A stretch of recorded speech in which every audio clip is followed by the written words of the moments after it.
La setmana passada el nostre entusiasta de la ciència optimista, en Josep Maria Mainat, ens volia parlar d'enginyeria genètica i es va despistar parlant d'intel·ligència artificial. Però això no va ser tot, També va divagar sobre la falta de rigor científic d'Aristòtil i entre una cosa i l'altra, finalment, se'ns va acabar el temps sense haver parlat gens de teràpies genètiques. Avui volem parlar de teràpies genètiques. Avui anirem al gra, no? T'espero, sí. Vinga, va, som-hi. Vinga, ho intentarem. El que sí que em vam explicar per això és que la humanitat veia que alguns trets es passaven de pares a fills i no sabien com. I durant segles i segles van anar fent teories, algunes molt pintoresques, com les de l'Aristòtil, oi? Perquè no els tornarem a explicar, perquè ens tornaríem a liar. Però avui parlarem del Mendel. Del Mendel? El Mendel, el pare de la genètica. Ok. El Mendel era tot el contrari que Aristòtil. L'Aristòtil deixava anar una teoria, com aquell que es fa un pet, i se l'havies de creure. I ja està. I Mendel, en canvi? No, s'ho apuntava amb una llibreteta meticulosament, feia servir l'estadística, feia els seus experiments, estaven documentats, ho comprovava, ho recomprovava, o sigui, era un científic rigorós i sistemàtic, val? Però abans hauria de fer un altre forat. Deixem que em parli d'alguns experiments previs al Mendel. Vinga, ja hi som. Obrim un parèntesi. Que també teoritzaven sobre com els trets es passaven de pares a fills, val? N'hi havia... Serà un moment. Durant molts anys sempre s'havia dit, encara es creu una mica, que els trets aquests que es porten a la sang. Sí, a la sang. Sí, diu, encara hi ha frases com això és actriu perquè ho porta a la sang. Això. Sí, és que vull dir. És que el ritme es porta a la sang. Això del ritme ho hem sentit moltes vegades. O que són prens de sang, o que tenen sang catalana, o sang andalusa, no? I fins i tot els reis diu que tenen sang reial, que per això són reis, no? I hi ha qui diu que és blava, jo no ho he comprovat mai, però bé, en qualsevol cas, aquesta cosa de la sang ha quedat com marcat en el llenguatge. Correcte. I el Charles Darwin va especular amb això també. Tot i que ell va ser el de la teoria de l'evolució, no? Però també feia altres coses. I va dir que la sang hi havia unes partícules microscòpiques que ell en deia gèmules, que allà hi havia tots els trets. Gèmules? Sí, deia que hi havia gèmules de les mans, gèmules dels peus, gèmules... Això inventava en Darwin, va posar el seu nom, gèmules, vinga, això és així. Sí, una mica com l'Aristòtil, però el Darwin va dir, això ho hem de comprovar. D'acord. I va trucar el seu cosí, que es deia Francis Galton, que era un científic, oi? Ah, era científic també, el cosí d'en Darwin. Sí. I es va estar 3 anys, del 69 al 71, del 1869 al 1871, intentant comprovar la teoria de les que és això, com en deien, de les gèmules. Gèmules, oi? Va agafar conills, i els hi anava canviant la sang dels uns als altres. Conills blancs, conills negres, conills marrons, estava canviant la sang. Hosti, tu. I llavors veia que naixia i collons... I els conills blancs sortien conills blancs. D'acord. I els negres. I vinga a practicar transfusions, i va dir, escolta, no se'n va sortir, no modificava els trets de la descendència. I van allà i va dir, escolta, Carlitos, Charles... Charles. En això de les gèmules has patinat, oi? Gèmules aquí. I què va passar, aleshores? No li va dir així, perquè ells parlaven... Li va dir així. Jo m'ho vull imaginar així. No, li va dir en anglès noucentista, Charles. Hello, Charles. This thing of the gèmules... You've been skating, no? Is shit. Bé, el cas és que al segle XIX hi havia un altre biòleg que es deia Jean-Baptiste Lamarck. I aquest va tenir la idea de que segurament podria ser que no solament es transmetessin els trets que heredaves, sinó que si adquiries algun tret durant la vida, també es podia transmetre. D'acord. Deia. O sigui que, segons ell, heretaves els trets aquestes gèmules, i a més... Gèmules ja no parlem. Bueno, però a veure com li dic, és que no li puc dir genètica. Perquè encara no li podíem dir res. Clar, però... I també els que adquiries en vida, val? I això en deia l'herència suau. L'herència suau, és a dir, si jo estudio molta història, la meva criatura, al final, en sabrà molt d'història.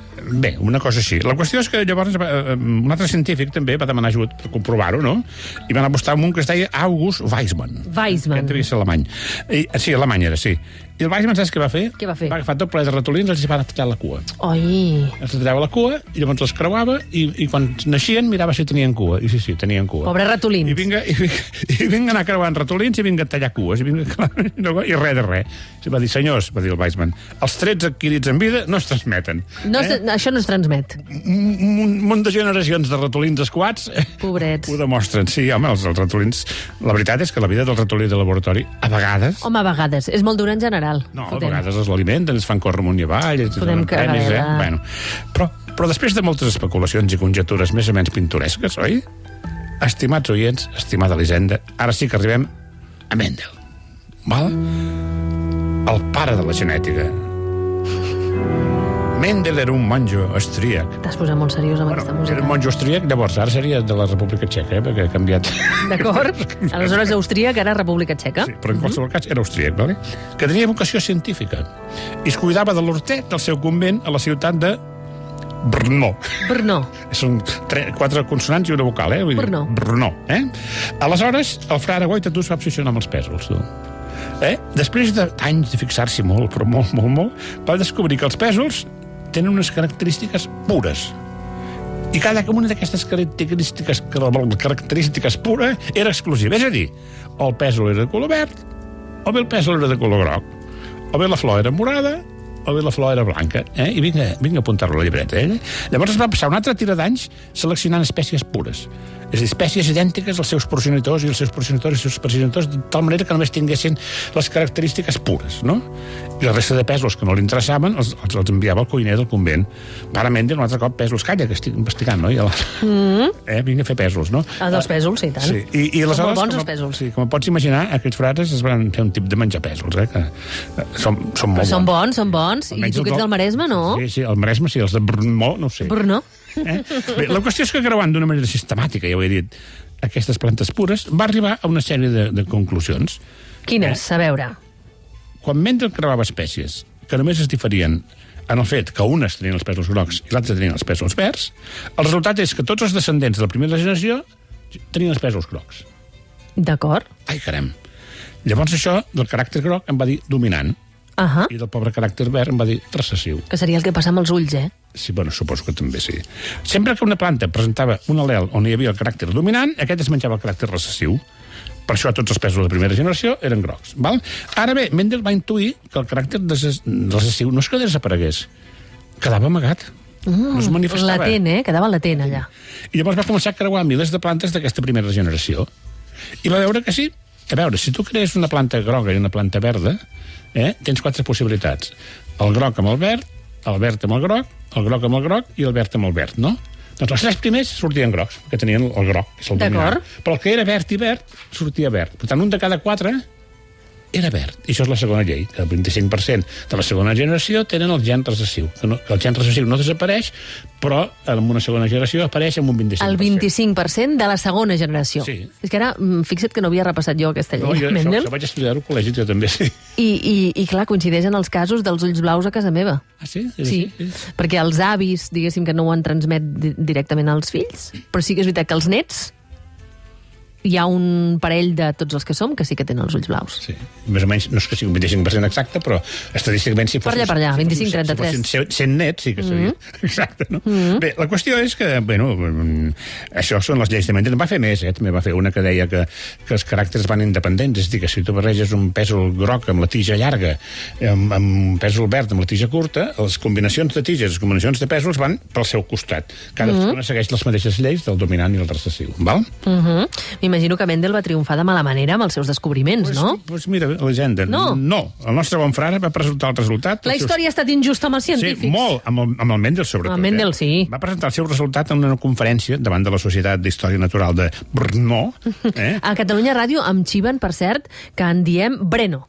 Ah, però aquesta se l'inventen, Escolta, però els nostres lingüistes en saben molt, Breno. Doncs en direm Breno, l'any 1865. I amb quin resultat? Que aquella colla de pallussos no li va donar la més mínima importància.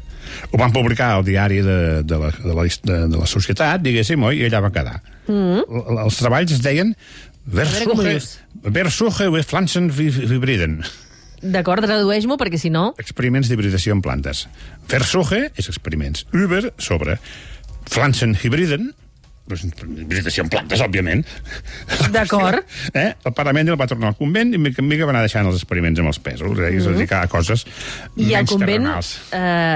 Van fer una dieta més equilibrada, no? M'imagino. Sí, van deixar els pèsols ja per una preparació, no? I llavors resulta que va morir l'any 1884 sense que els seus descobriments haguessin tingut cap impacte. Pobre Mendel. Fins l'any 1900, 7 anys després d'haver mort el Mendel, les seves teories van ser redescobertes gairebé simultàniament per 3 diferents científics, entre ells un que es deia Carl Correns. Carl Correns. I el Carl Correns es va assabentar que allò que acabava de descobrir ja havia estat publicat anys enrere per un frare desconegut. És a dir, que en Carl Correns va haver de fer tota... Aquí no vam aplicar l'economia d'escala. És a dir, ell va tornar a investigar i diu, calla, que coincideix amb Mendel. No, I quan li van dir, escolta, això que has descobert... Ja hi ha un tio que ho havia descobert allà. Però quin tio? No, un frare que vivia allà en un convent. Bueno, la qüestió és que dos savis més també van descobrir-ho al mateix temps. I es van posar d'acord i van decidir que en Mendel és qui mereixia tots els honors sobre aquests descobriments.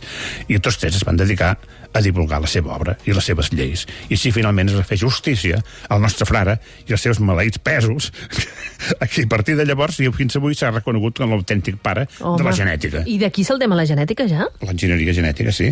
Però fer un altre parèntesi. Com anem? Se'ns farà una mica tard, eh? Pensa que, mira, a les 6 en punt hem de plegar. No, 6 minuts, això ho liquido. 6 minuts? Vinga, va, endavant. Bueno, volia parlar de l'ADN només per parlar-ho després, repassar. Repassem. Per si ens fan un examen sorpresa. L'ADN és en anglès, DNA, és una fantàstica molècula, que segurament és una de les molècules més meravelloses de l'univers, que es troba al nucli de les cèl·lules dels organismes vius. És una cadena llarga, molt llarga.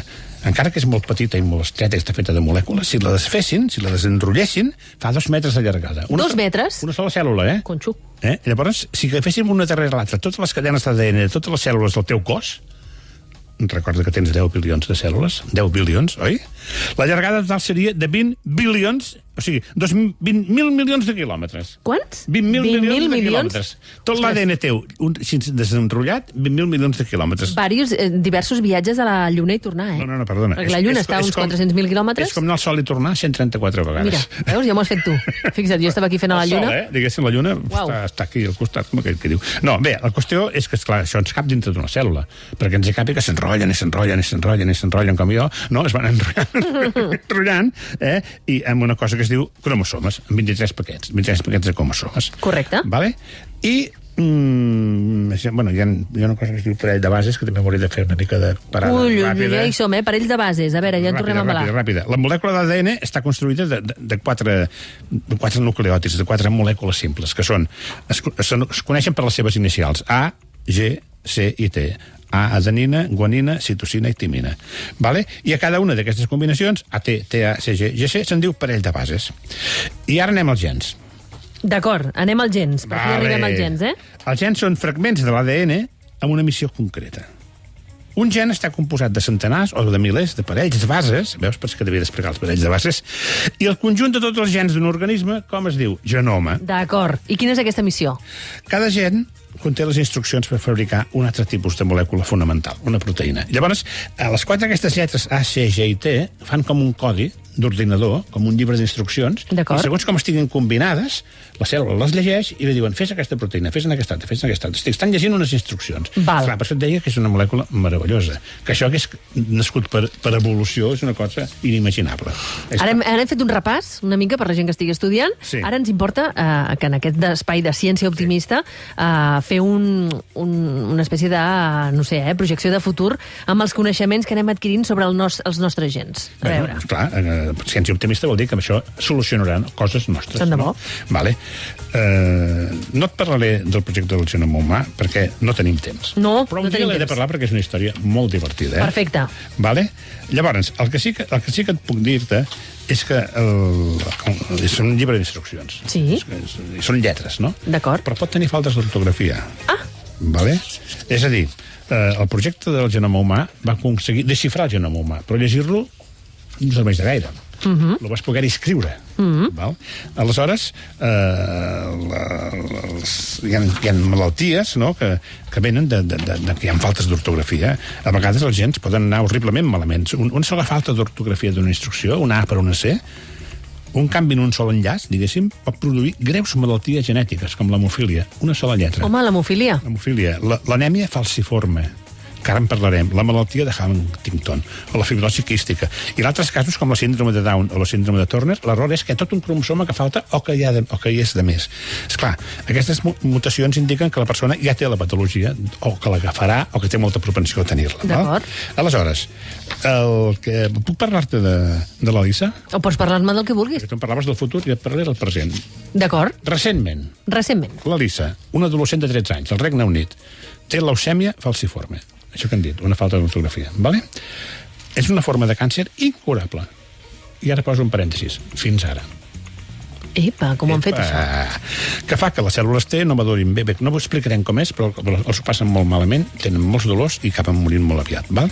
Doncs s'ha convertit en la primera persona a ser tractada amb una nova teràpia d'edició genètica revolucionària que es diu CRISPR.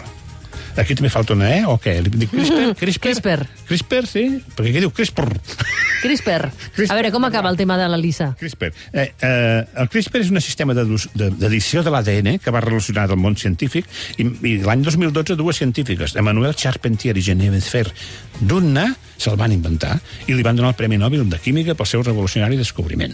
Dues científiques, tu. Bé, ja tocava. Bravo per les científiques, eh?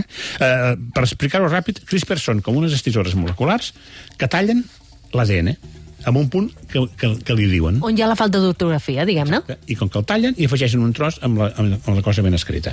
Vale. Això, explicat així, sembla fàcil, però és tot un complex, és tot complicat. Però ara s'ha fet un nou CRISPR, que és el que han aplicat a la Lisa, que és que no cal fer tot això. Allò que han dit ara és com si fos un cortapega, no? O sigui, talles i enganxes. I aquí això és com un llapis i una coma. Van amb una lletra, l'esborren i li posen una altra. I això és l'enginyeria genètica? Perquè en el cas, una de les coses de l'enginyeria, però en el cas de la Lisa, sí, li faltava només una lletra, que estava malament, val?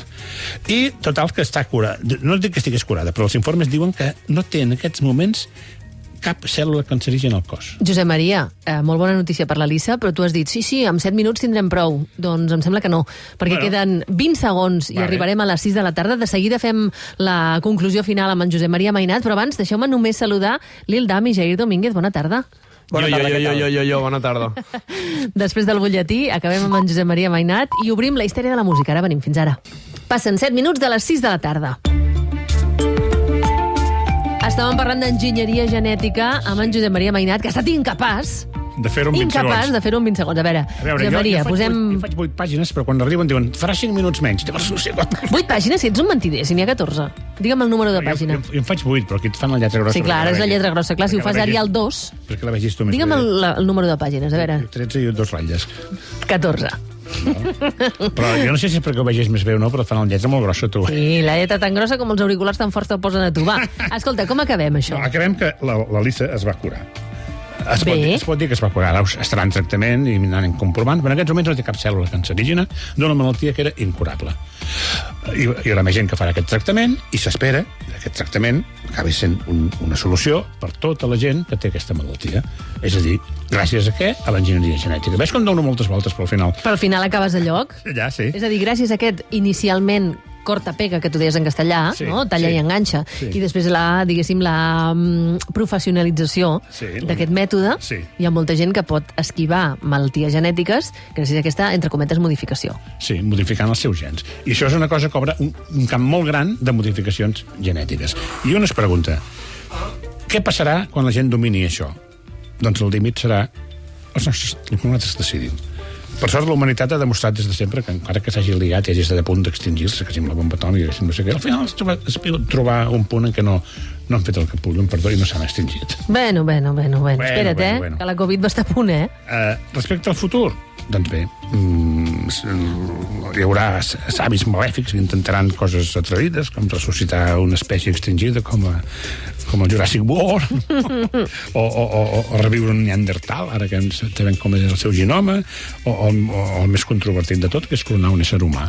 Els motius per fer-ho són molts i variats, per recuperar un familiar perdut, per recuperar una còpia d'un familiar perdut. Hi ha gent que se gasta 100.000 euros, 100.000 dòlars, per clonar el seu gos en una empresa sud-coreana. O sigui, això està així la cosa. Jair Domínguez, tu estàs fent a sobre, tu el micròfon. Segur que... No puc interrompre. No, jo acabo. Segur que la genètica ens proporcionarà grans i sorprenents i potser inquietants novetats.